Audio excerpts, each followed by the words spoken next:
Yeah, we've obviously had a good look at the surface, and we've obviously had a good look at the stats and the history, and according to that, we'll hopefully put out a combination that can, one, go out there and compete, and two, be successful on that in those conditions. Yeah, again, looking at the history of the ground, some of the numbers that come across is obviously spin dominant. We're expected to turn.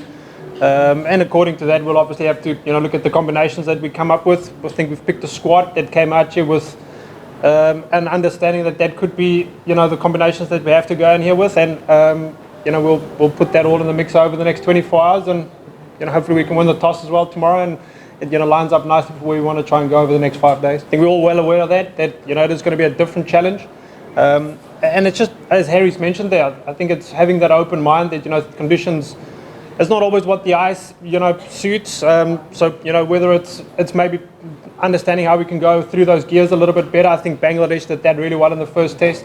We bowled really well in that second session.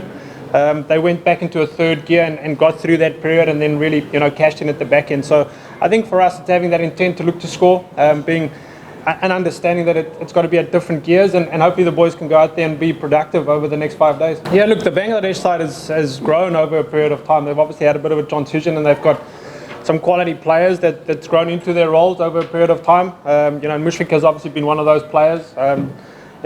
His ability to bat in these subcontinental conditions, his ability to play spin is something that we've looked at as a squad, and trying to take some learnings from that. And I think it's also, like Harry said, it's obviously a great achievement to play 100 test matches, and congratulations to him for that. Yeah, probably the way that he plays spin, his ability to sweep, use his feet.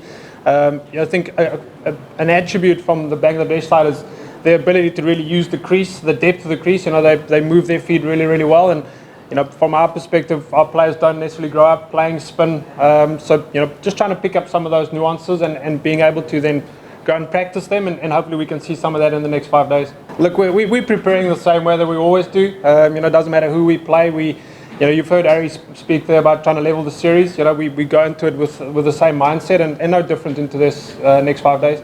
Yeah, look, I guess the conditions a lot of the time dictates the scoring rate. And again, you saw in the second innings in Sylhet, we adapted accordingly. And then hopefully we can try and do that again here. Don't think it's got too much to do with the T20 series. We've got 7 or so players coming in for the T20 series, so it's 2 different squads. And again, hopefully the lads that are out here for the red ball stuff get out there and adapt accordingly, and then find that tempo that suits us through the next 5 days.